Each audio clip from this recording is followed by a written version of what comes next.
talking to. I'm Marky Billson, Tri-City Sports Now. This is my second three-break guest because you know that I love talking baseball history, and what the heck, it's Ron Necciai, and all he did was, in my opinion, perform the greatest sporting event in the history of the Tri-Cities, striking out 27 Welsh minors, May 13th, 1952, for the Bristol Twins, now the Bristol Pirates, but they were a Bucko Farm Club back then too. Welsh, and I mentioned your lone major league victory was against the Boston Braves. The Welsh minors, and by the way, you may not know this, but there was once a Negro League World Series game played in Welch, West Virginia, around the same period of time. But they were a Boston Braves affiliate, and they won the league title in '52. You struck out 27 of the hitters from the league champ. What was your out pitch that day? I don't know. I don't know. Well, let me ask you. I mean, you mentioned you moved from first base, but did you think your best pitch was a fastball, a curve, I don't know, a knuckleball? What was your out pitch? No, I threw fastballs and curves. Didn't know how to throw a changeup. That was one of the pitches I was trying to learn how to throw. Well, my pitch was to try and throw strike. Throw strike. There was no low and outside, low and inside, high and inside, high and outside. It was somewhere down there 6 inches away is the plate. Throw it over there between the guy's knees and his armpit. And that was my pitch, really. I was raw. I used to marvel. You said Murray Dixon saved the game. Well, Dixon, I was in awe of.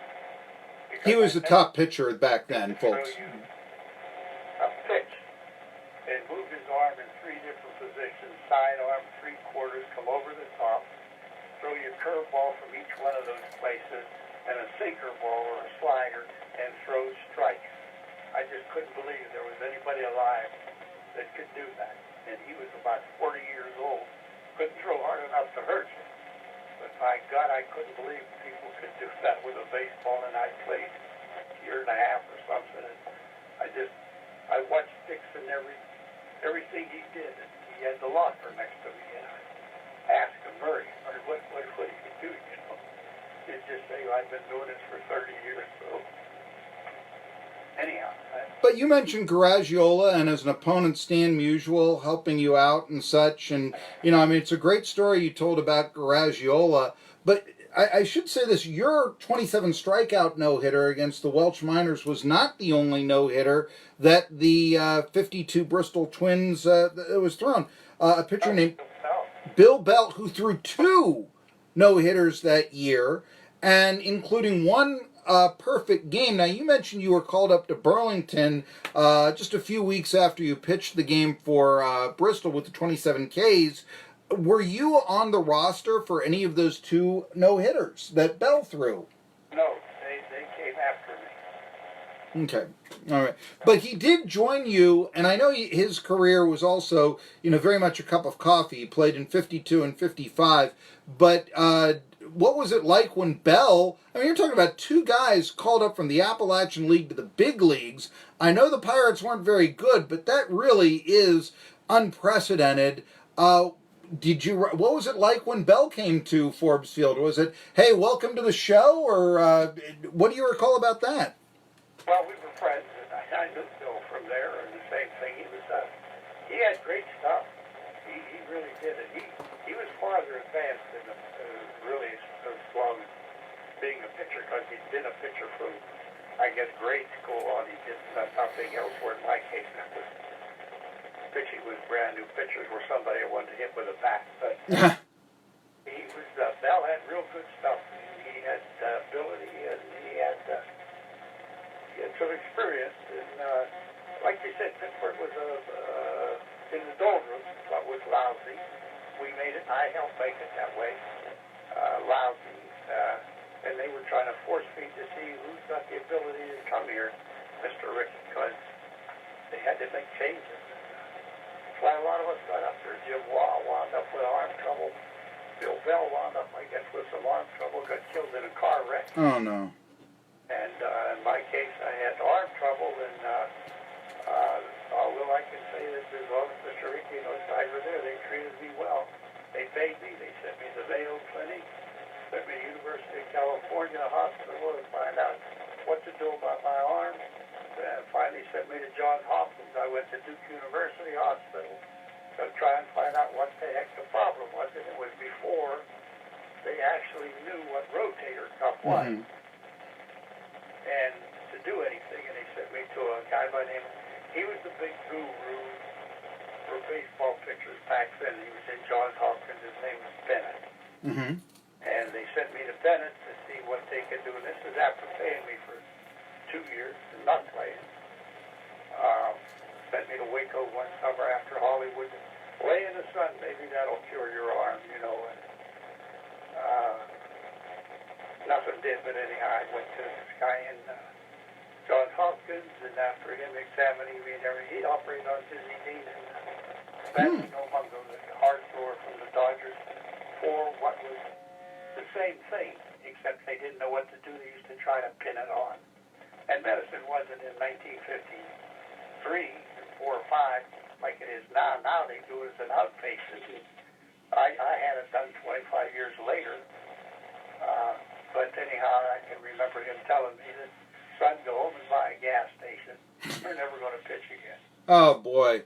Well, I just accepted it, really. It never bothered me after. I never thought it, what could have been, what might have been, what, you know, everything else. I just let it go, and I said, I got to get on with my life. And what do I do now? And wound up being a rep through baseball. And become in the independent rep business. And as I said, hunting, fishing, and shooting for 40 years. Between you, I probably did better in it than I would have done in baseball if I'd have played 12 years. So it's never I've ever looked back and said, you know, it's wrong. People ask me what, and I say, look, guys that are in the race car business, they drive into walls and their career ends. Baseball players, pitchers, their armors. I know half a dozen kids I could name you that played in the Pittsburgh organization that were great prospects and could really throw hard, who wound up with the same thing, and are all out of baseball. And very early, once he got a 10-year gone, but you know, he said he threw his arm out. Well, I don't know about threw his arm out. He just tore a rotator cuff and can't do it. Boy, your hand swells. You can't stand the pain. And as they say, you can pitch real good for about 6 hitters after you warm up. Mm-hmm. And after that, you can't wipe your behind for 2 weeks. Oh, boy. So, but now they get it fixed. It's nothing to it. Take your rehab off, and they, you know, it's like getting your teeth cleaned now. So, anyhow, I never, as I said, I had no regrets. No look back and say, boy, it could have been, would have been, should have been. I don't live that way. Well, I mean, you know, just that you did win a game for the Pirates and all this. I mean, I'm sure there are many people around you that would absolutely love, you know, I'd give a year of my life if I could score a touchdown for the Tennessee Volunteers or something like that. You know, I mean, hey, when I was a kid in Pittsburgh, if you would say, well, we'll make you this deal where you can win one game with the Pirates and have this great minor league record. Oh, where do I sign up for that? I mean, you know, that's really leaving a mark on baseball and such, and so I don't think you have anything to apologize on your career. It's probably rather impressive that you did win a game with the 52 Pirates. I mean, the first baseman was 5'6" tall, Tony Barterome, who I remember once his claim to fame that year was he didn't get into any double plays. And I once asked Tony Barterome about that. He later became a Pirates trainer. He was a Braves coach under Chuck Tanner. And he said, I never hit it hard enough for them to turn it 2. So that was... I know Tony real well. He played with me. I played with him in the minors at that. His son was my lawyer when I lived in Florida. Oh, wow. And Tony could run like a rabbit. That's why he never hit any double plays. If the ball bounced, he was on. Okay, so a first baseman that ran well and such. Okay, and at 5'6", it would make sense that a guy who didn't have much power would be able to run to make it to the big leagues and such. You also played with Dick Groat, who is in a Southern Conference Hall of Fame for his basketball exploits. His banner was up in Asheville when I was covering the Southern Conference basketball tournament this year. How did that work? He was still playing hoops at Duke, but he was playing shortstop, a young shortstop for the Pirates, a future NL MVP. And you mentioned still a friend of yours today. He runs a golf course and had been, this was his last year, but had been calling color commentary for Pitt basketball broadcasts. Let's see here, but you played with Dick Grote. How did that work out that he would play at Duke in the off season, but play for the Pirates in the regular season? Didn't classes overlap or something? Oh, no. He graduated from school in I see. June or something, and as soon as it was over, the Pirates signed him, and he came and became the regular shortstop. I want to tell you something. This guy could handle a bat, and he was one of the best athletes I ever saw, because in the off season we used to play traveling teams. We'd go to Erie and play Gannon College and different places to raise money, and it was Dave Sisler and Dick Grote and Tony Barterow and Bob Friend and myself, guys that would play, and I've seen that Dick play basketball. We used to go play teams like Erie County All-Stars or wherever we played. We always had the guys that won the bet, and we'd tell them, we don't care if you put 5 guys on Grote, all 5 of them followed Grote, he's going to score 50. And we never lost a bet. He was, like I said, many thought, a superior basketball player. He played in the NBA, I think, for the St. Louis Hawks, did he not? Pistons, I think. Pistons, Fort Wayne Pistons, Zollner Pistons? Fort Wayne Pistons. Okay. But Joe Brown stopped that too. It was the general manager of the Pirates at the time, yeah. And he mentions also, or actually, Branch Rickey was the general manager, I believe. And so what was Joe Brown's role? Brown came after Rickey. At that time, Joe Brown was the general manager of the New Orleans Pelicans, which was the Pittsburgh AA club in the Southern Association when I was there. And that's where Danny Murtaugh managed before he came up to Pittsburgh and such and all that. Now, you mentioned you had... Rick Sewell was the manager in New Orleans when I was there in 51. Rick Sewell, and the former catcher then. Am I correct? No, or Luke Sewell, I'm sorry. But Rick and Luke Sewell. I know the two people. Yes, okay. So there we go. But now I wanted to look back at that. Just a last thing, you mentioned that it was your arm that went out. I know a lot of people have said that, because you did have stomach ulcers, that was basically what prevented you from continuing your baseball career, because, you were with the Pirates the one year when you were, 19 years old or 21? Forgive me here for 19. So only 19 years old. And, so I can't understand why maybe, you'd like it to go a little bit farther and that sort of thing. But at the same time, really leaving your mark on baseball in a way that so many players, never would approach. And so that's one of the things. I still think, are there any other memories that you have of the 27 strikeout game? Somebody actually did hit the ball against you, isn't that correct? One of the strikeouts was a dropped third strike. Well, I threw a lot of curveballs into the dirt. As I said, I was learning. I didn't know how to throw a regular curve, so I threw what was called a drop. Mm-hmm. You know what a drop is? Sure. Bert Blyleven had the greatest curveball in history. I called that a drop. Yeah, 12-6. I get you. It fell straight down. Well, I threw a lot of those, and a lot of them wound up on the plate, hitting the dirt in the front net, and it was very tough. Anybody that ever caught me will tell you, called Dunlop or Terry George or Joe Gone, or those guys, and they'll tell you, I threw lots of balls in the dirt. I was always deep in the count. It was very seldom 1, 2, 3 out or something. It was 3 and 2, and it was very difficult to catch because I threw a lot of balls in the dirt, curveballs.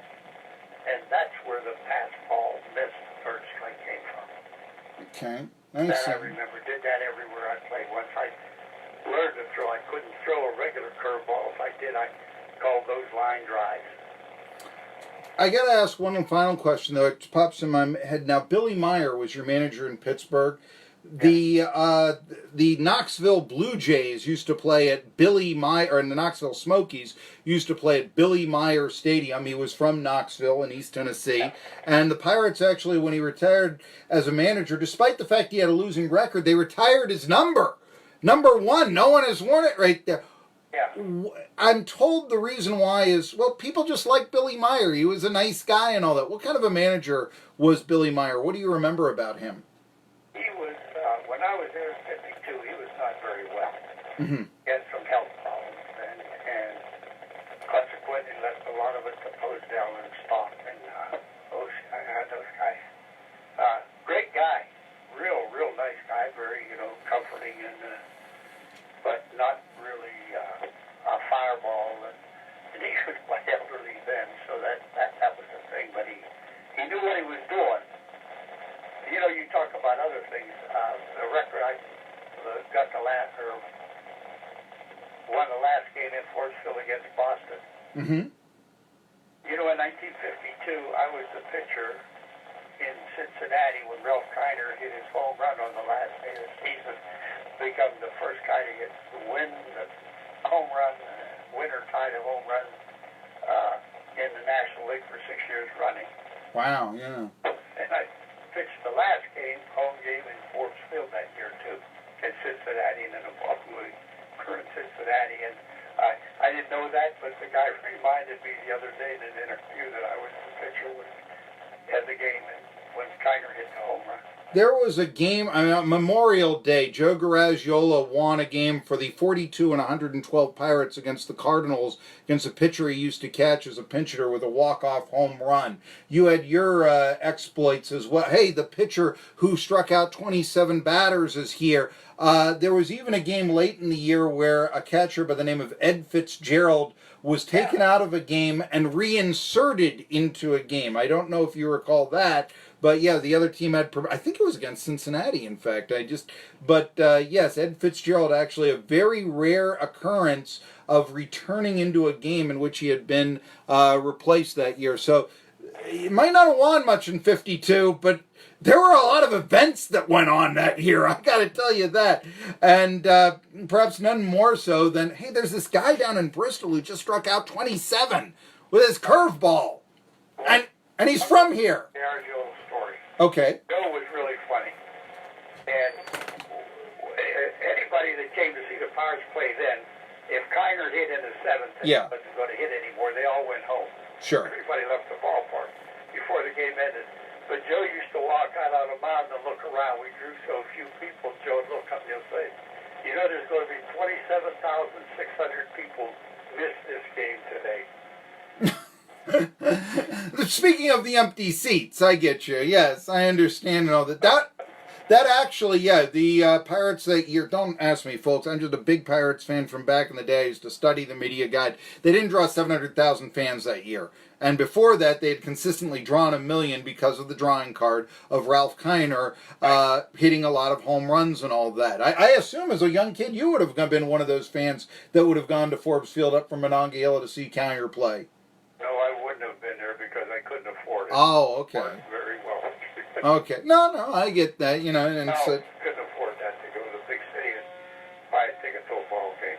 But it had to be a thrill to be on your hometown team and there. And, oh, yeah. What kind of publicity did you get when the man who struck out 27 arrived in Pittsburgh? What kind of what? Publicity. Too much. Too much. I don't know. I have no difficulty at times with sports writers and that because they have a tendency to embellish things. Mm-hmm. I always say, don't make it any better, don't make it any worse.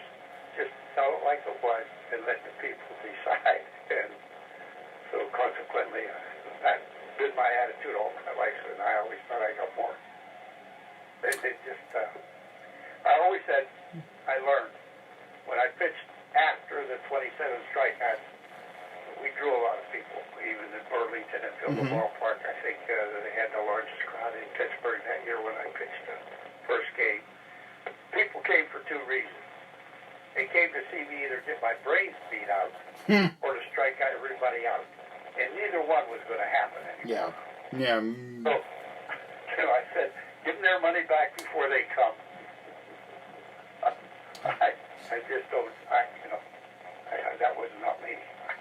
There you go. Well, I've just enjoyed, this, talking to Ron Necciai. My weakness for old ball players and baseball history and the conversational style. Forgive me if I spend a little bit too much time talking, but it has been a great delight. I've got your number, and just thank you for this window into baseball history, certainly local baseball history, Appalachian League history, but also just, Joe Garagiola was his catcher. I mean, Ralph Kiner hit a home run in his lone major league victory. And I mean, how are you going to top that? Ron Necciai on Tri-City Sports Now. Anyway.